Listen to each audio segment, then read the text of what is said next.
Welcome back to another episode of RIFF U, the series where we break down some of the greatest guitar riffs ever recorded. In today's lesson, we're going to be taking a look at the main riff from Shine by Collective Soul. I chose this riff because it has been consistently one of my most popular guitar riff videos, generating millions of views across social media. The reason it took off is because the riff is just so catchy.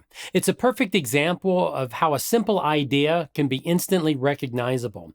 And the best part is, it's actually not really that hard to play. It can be a little tricky though, and at the end of the video, I'm going to show you a secret of how you can get it to sound just like the recording. Let's get in close and get into the breakdown.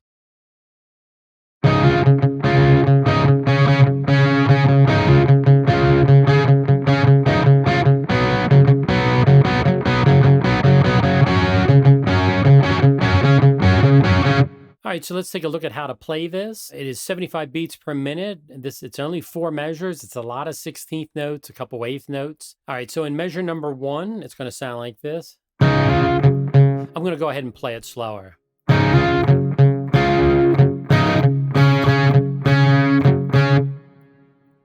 Now, if you don't know how to read 16th notes and 8th notes, if you don't know how to read rhythm, my advice is just learn the fingering and then play along with the audio, and you'll pick it up over time. But it is easier if you're able to read that.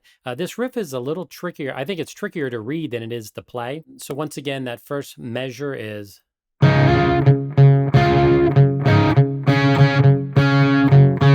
The second measure goes like this.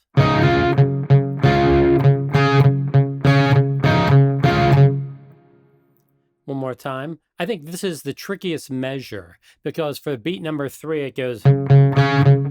And for whatever reason, that wasn't how I was hearing it. When I first learned this riff, I was kind of doing it by ear, and I realized that there were a couple notes that I wasn't playing exactly the same, and that beat number 3 was one of them. And when you play along with the audio, you could hear, I think I was putting it on the second 16th note, not the third. So that measure, second measure goes... You need to hear that,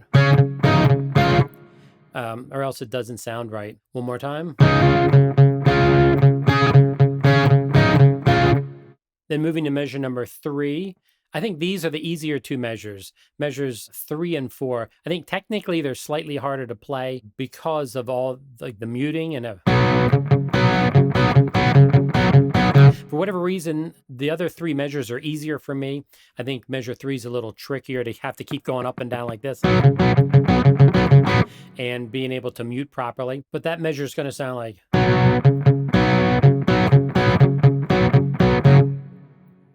And then what is nice is that measure number 4 is exactly the same rhythm as measure number 3, except what we're doing here is it's going to be a G power chord. You're going to have the root, 5th, and root. That's the 5, 7, 8. And it's going to be the same rhythm, so it's going to sound like... All right, so in the beginning, I had mentioned that what is the secret to getting this to sound like the recording? And I believe it's dialing in the tone. You know, like it's very warm sounding. I don't have a lot of treble on it. And with the plugin, I put the distortion about halfway, and then I dialed it down to maybe 3 or 4. Till I got it where I liked it, so it sounds more like the recording. But really, to physically play it, the key is all the muting. If you listen to the recording, it sounds fairly muted. Like, it doesn't sound like... You know, it's not wide open, and it's not... So you have to figure out how much muting you need to do. So it's kind of weird. You're muting, you know, you're spending most of your time muting the 4th string open and playing notes on the 3rd string. So you almost have to have like a light touch. So as you're learning it, you have to determine, you know, how hard you need to press down for the mute. So I think it's an easy riff, but the muting is rather sophisticated, I think, to get it right, you know, right on with the recording. So now I'm going to go ahead and play through it slowly, and you can go ahead and play along with me.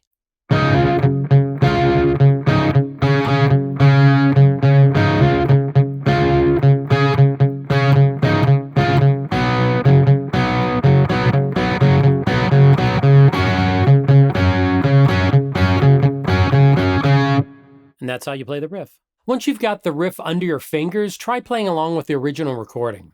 Focus on matching the feel and the timing of the guitar part rather than just hitting the right notes. If you've enjoyed this lesson, be sure to subscribe for more episodes of Riff U, where we break down some of the most iconic guitar riffs of all time. Thanks for watching, and I will see you in the next lesson.